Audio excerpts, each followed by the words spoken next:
everyone, so good day classmates, good day sir.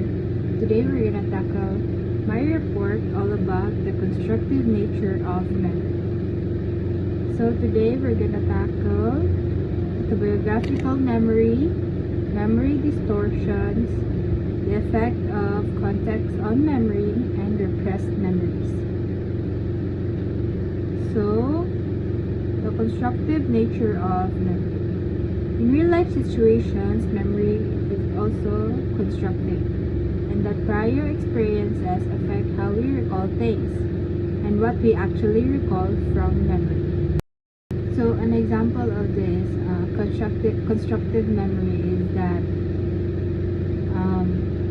in a sentence mentioning that the atmosphere did not require the wearing of special clothing, so the participants, they are more likely to remember it. They thought it was a passage about outer space because it's all about the special clothing, atmosphere word. But when they thought it was about the Peace March, so it was about the Peace March, not the outer space. So let us now go to autobiographical memory. So, autobiographical memory refers to memory of an individual's history. Autobiographical memory is constructive. One does not remember exactly what has happened, rather, one remembers one's construction or reconstruction of what happened. Researchers say that this autobiographical memory of ours is generally good, but then it is subject to distortion. So, pwede siyang maging false, pwede din siya maging totoo, or pwede din ma-add ng mga hindi totoong information. So, in this autobiographical memory, middle-aged adults often remember events from their youthful and early adult periods better than they remember events from their more recent past. So one way of studying autobiographical memory is through diary studies. In such studies, individuals, often researchers, keep detailed autobiographies. Second is the performances attended. So, researchers attempt to recall information regarding performances attended at the Metropolitan Opera over a period of 25 years. So, yung mga operas na during sa 25-year interval, yung mga operas na nakita nung start at end ng 25 years, yun yung mas na-remember ng mga tao. And also, in this attempt, na discover nila that important performances were also better recalled than less important ones. So, as usual sa ating mga tao, mas na-remember talaga natin yung mga importanteng details. And third is the self-esteem.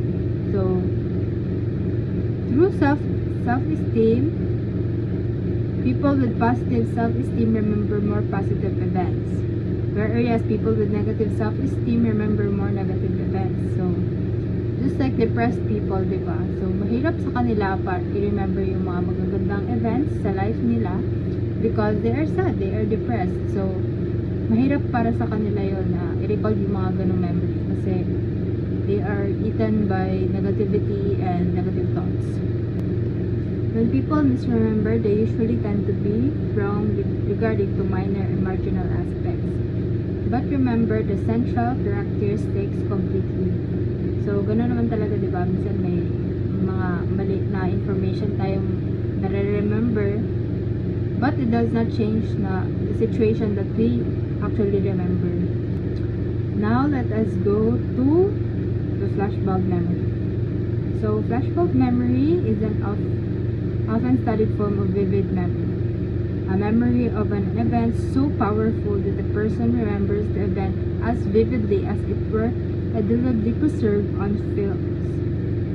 So, ito na yun, flashbulb memories. So, example of this are the assassination of President John F. Kennedy, destruction of World Trade Center, or important momentous events in our lives. So, the emotional intensity of an experience may be enhanced may enhance. So, the emotional intensity of an experience may enhance the likelihood that we will recall the particular experience. So, depende yun sa emotional attachment natin yun dun sa event. So, the more likely it is emotional for us, the more it is attached to us, the more we can remember it. That is the light bulb memory. Memory is more likely to become a flashbulb memory when memory trace is important to the individual, memory is surprising, and it has an emotional effect on the individual. So some investigators suggest that flashbulb memory may be more vividly recalled because of their emotional intensity. So yun ang sabi ko kanina. So vividness of recall may be a result of the effects of rehearsal. So it is suggested that light bulb memories are vivid because ito yung mga memories na parati nating nire-retell, inuulit natin, or ito yung mga memories na parati nating iniisip or pinagmumuni-munihan or kino-contemplate natin. So perhaps our retelling also enhances the perceptual intensity of our recall. So the more we are rehearsing these situations, the more we are thinking of it, the more we can recall it. Then perhaps at each retelling of the experience, we recognize and construct our memories such that the accuracy of our recall actually diminishes, while the perceived vividness of recall increases over time. So this seems that emotional reactions elicited by the flashbulb memories are not as well remembered as non-emotional features such as where a person was at the time of the attack. So some interesting effects of the light bulb memories involve the role of emotion talaga and the emotional connection of the person to that memory. So the more the person is emotionally involved in that event, the better the person's memory of that event. So yung mga nandun, nakakita kung paano pinatay si former US President John F. Kennedy, the more they can recall, or hindi talaga nila, most likely hindi nila makakalimutan na yan. So these findings further indicate that flashbulb memories are not immune to distortion as once thought. So unlike doon sa autobiographical memory, light bulb memories are immune to distortion. Kasi nga, it is always rehearsed. It is always parang always siya bumabalik sa isip natin. Always natin sinasabi ito sa mga tao. Always natin kina-story. Kaya yun, parang important event siya sa atin. We're emotionally connected to that event. So that is why it is less likely to be distorted or immune siya to distortion. Also this example here sa book na sinend ni Sir. So she is AJ. She is able to recall the date and weekday of every day since she was 14 years old, as well as what she did that day, conversations, other people's, things she sees, and just about everything that provides a cue for her retrieval another memory from her past. So yun lahat nare-remember niya yun. Yung mga memories niya when she was until 14 years old. But AJ does not know how she retrieves these memories. She just knows what happened in any particular day in her life. So, researchers have examined her extraordinary ability and found that her superior memory is constrained to autobiographical events. She may have a rare neurodevelopmental frontostriatal disorder that is related to other disorders like autism, schizophrenia, and attention deficit hyperactivity disorder. Because medial temporal lobe is the part of the brain where it involves the autobiographical memories. So it seems that people with lesion on medial temporal lobe have trouble recalling memories from the recent past but not from their remote past. So this is what happened with AJ. Now let us go to memory distortions. So people have tendencies to distort their memories. For example, just saying something had happened to you makes you more likely to think it really happened. So this is often common sa mga natural liars. You know, meron naman talaga tayong mga kilala ng mga ganun, di ba? Mga buritod. As you call. Kahit di naman sila nakainom, but on a daily basis, may kilala ba kayong ganun? Kasi ako meron talaga. May classmate ako dati na ganun. On a daily basis, they lie about everything and like, para sa akin lang lahat ng sinasabi na hindi na credible kasi yun nga, alam mo, yung sinasabi nila sa mga tao, alam mo na hindi totoo. Pero hindi ko na lang din in-interrupt kasi parang mapakit sa kanya, pero yun na nga, yun, naubos. Pag siya na kumakausap sa akin, wala na yung credibility ng mga words niya. So, ganito siya. Parang, minsan, sa, sobrang sinasabi niya na ganito yung nangyari, pabilib, ganon. More likely, convinced na sila na ganun talaga, may ginawa talaga silang ganon. So, this is true whether the event happened. So this makes them more likely to think it really happened to them. So this distortion tends to occur in 7 specific ways, which Schachter refers to as the 7 sins of memory, or the 7 sins. So first is the transience. So this is when the memories fade quickly. So for example, most people know that O.J. Simpson was acquitted of criminal charge on the murder of his wife. They do not remember how they found out about his acquittal. So, at one time, maybe sabi sa kanila, sa mga tao, but they can no longer remember it. So, ganon minsan, diba, talaga. May mga, alam natin yung mga details, but minsan na-miss out or nakakalimutan natin yung mga important parts. Second is the absent-mindedness. So, ganito, ako talaga to. Always talaga.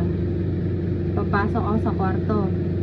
Pagpasok ko, hindi ko na maalala ano yung kukunin ko dapat. Minsan, naghugas na ako ng kamay. Ilang minutes lang, balik na naman ako kasi akala ko hindi ako naghugas ng kamay. Ganon siya sa absent-mindedness, diba? This is one of memory distortion. Third is the blocking.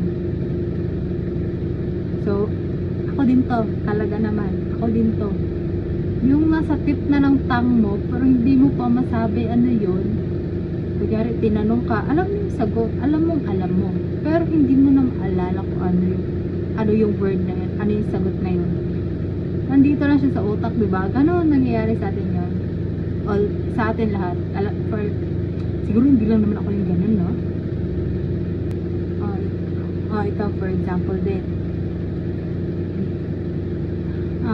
Ito nangyayari to sa akin on a daily basis. Siguro sa sobrang busy ko na din, sa dami kong iniisip, pero nangyayari talaga to sa akin almost on a daily basis.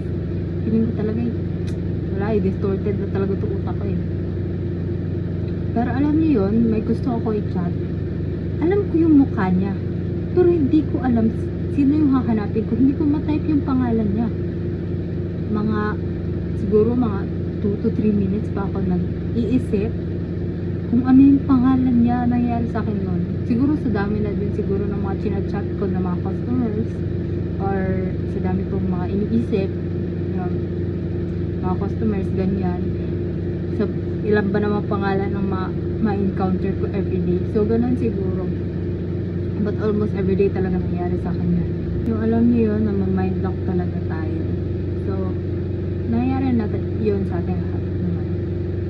Next is the misattribution. So, minsan, nakikita natin yung mga bagay na, akala natin nakikita natin yung mga bagay na, actually, hindi naman natin nakita. Narinig natin yung mga words na, actually, hindi naman natin narinig. So, minsan, nangyayari ito sa mga eyewitness testimonies. So, sobrang clouded sila sa thought na ano dapat yung makikita nila or what they should have seen rather than what they actually saw. So, minsan, yun na nga matatakal natin mamaya na yung mga eyewitness testimonies are usually hindi siya accurate sa courts. Next is suggestibility. So, people are susceptible to suggestions. So, minsan, mind games kasi yan eh. Minsan, pag nagsasuggest natin sa mga tao na ito dapat yung nakita mo eh. Makikita mo dapat ito. Kunwari, minsan sa clouds, diba? Nagpo-post sa Facebook na hindi mo naman makita at first kung ano yung dapat mo makita. Pero, minsan, nandun sa caption na a pregnant woman, ganun. So, doon, pag nakita mo yung caption na, doon mo na mapoforma yung pregnant women doon sa clouds. At first, kahit hindi mo talaga siya makita, pero minsan, pag nabasa mo na kung ano yung dapat mong makita at that time, yun, hindi mo na siya ma-unsee. Diba? Yung sa Facebook nga eh, ano nga yung term, how to unsee. So, may mga, distortions sa image na hindi na natin ma-unsee once na nasuggest sa atin na, ganun pala yun. Pwede pala ganun ko siya i-perceive or makita. And next is bias. So, people often are biased in their recall. So, for example, of these people who are currently experiencing chronic pain in their lives are more likely to remember pain in their past, whether or not they actually experienced them.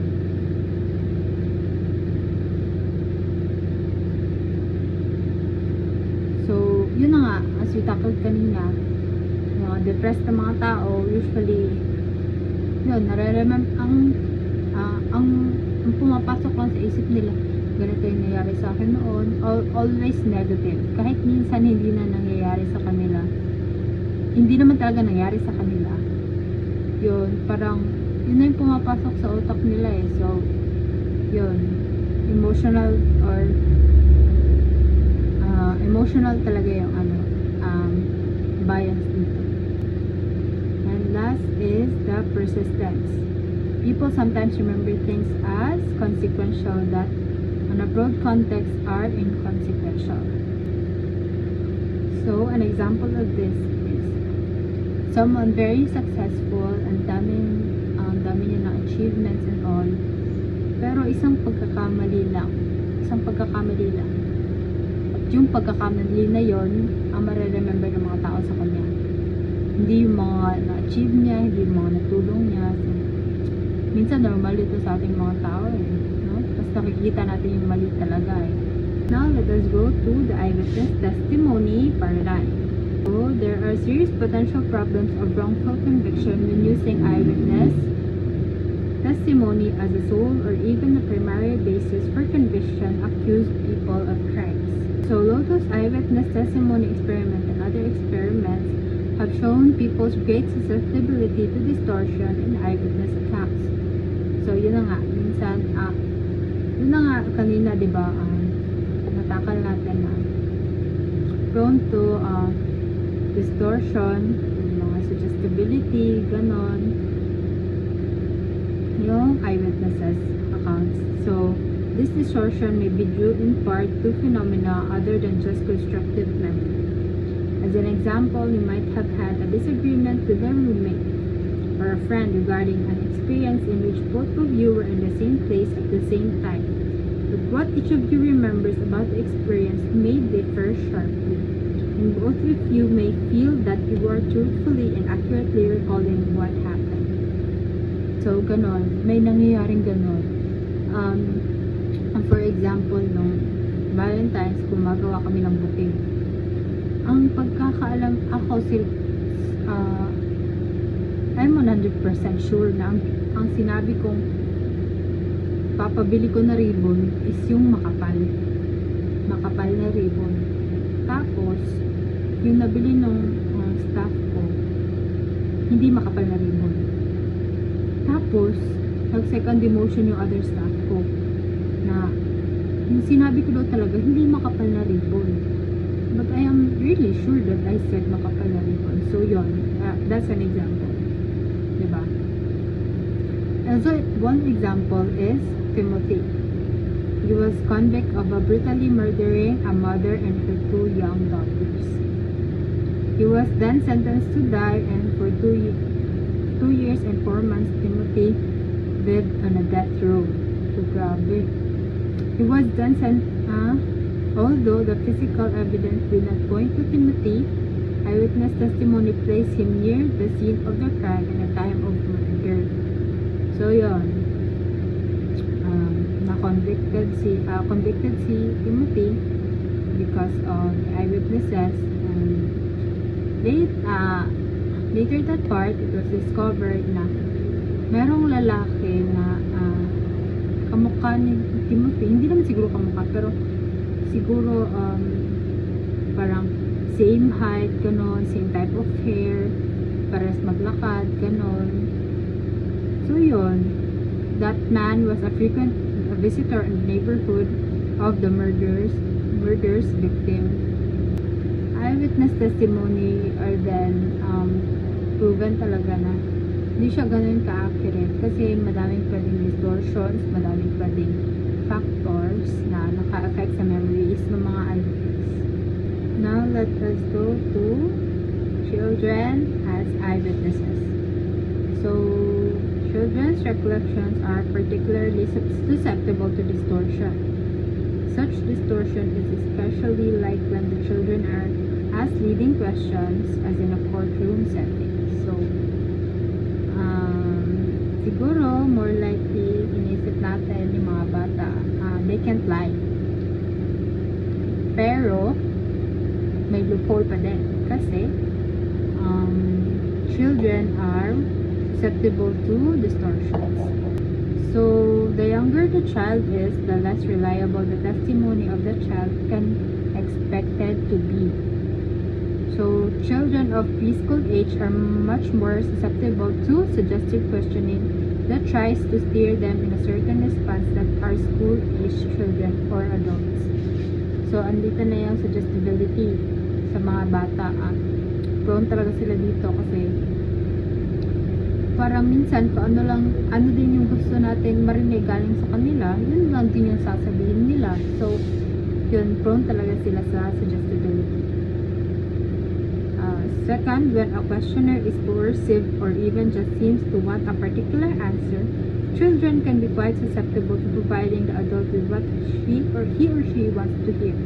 So, ganun ang mga bata di ba? Wala naman silang sense of pride or sense of confidence kung ano talaga yung dapat na gawin nila. So, yun, minsan kung ano lang gusto natin marinig, kung anong gusto ng mga adults na marinig nila, yun lang din yung ibibigay ng mga bata kasi hindi naman nila alam din kung tama ba yung ginagawa nila or hindi. Children may believe that they recall observing things that others have said they observed. So, ganon yung mga bata. So, in other words, they hear a story about something that took place and they believe that they have observed what allegedly took place. So, madali kasi yung imagination mga bata is malawak, ganon, they are very open. So, yun. So, madali sa kanila isipin na yung story ni ganito daw nangyari. Oo nga, no? Ganon yung mga bata. Now, let us go to repressed memories. So, repressed memories are memories that are alleged to have been pushed down into unconsciousness because of the distress they cause. Such memories, according to the view of psychologists, who believe in their existence are inaccessible but they can be dragged out. So, ito yun. Sa mga psychologists na nagbe-believe na repressed memories are existing, these memories are yung parang dinidig na natin tapos tinabunan na natin sa kaloob-looban ng utak natin. Kasi ayaw natin itong ma-remember sa sobrang distress na nakakos nito sa atin, sobrang trauma, ganun. Ako feel ko I have that kind of memories na pinipilit ko siyang hindi i-remember. Tapos parang ngayon, parang sobrang blurry niya na hindi ko na talaga maalala, pero alam ko nangyari sa akin. Alam ko may nangyaring masama. Alam ko merong hindi magandang mga nangyari sa akin talaga noon, na alam kong talagang tinabunan ko na hindi ko na talaga nire-remember. Now, let us go to the effect of context on memory. So, a number of factors such as emotions, mood, state of consciousness, schemas, and other features of our external context clearly affects memory retrieval.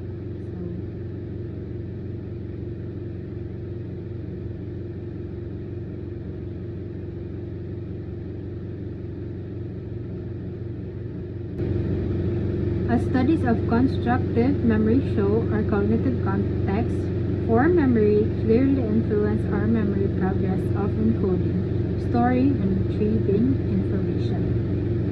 So all of the preceding context effect may be viewed as an interaction between the context for encoding and context for retrieval of encoded information. So we have this one called encoding specificity. So it is what is recalled depends on what is encoded. For example, recognizing a word that you have learned is easier than recalling it. So after all, in recognition, you only have to say whether you have seen the word. In recall, you have to generate the word and then mentally confirm whether it appeared on the list. So in one experiment by Watkins and Tulving, nagpa-show sila ng 24 pairs of associated words.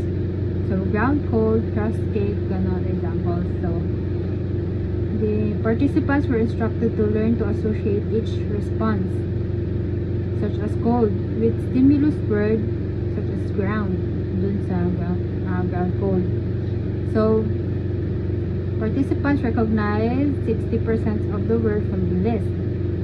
So, here comes the recognition. But on recall, responses, they queued recall was 37%. So, recall was better than recognition. Why? According to the encoding specificity hypothesis, the stimulus was a better cue for the word than the word itself. So, as mentioned in chapter 5, the link between encoding and retrieval also may explain the self-reference effect. Specifically, the main cause of the self-reference effect is due to unique properties of self-referent cues. Rather, it is due to the more general principle of encoding and retrieval. When individuals generate their own cues for retrieval, they are much more potent than when other individuals do so. And that will be all for my report. Thank you for listening.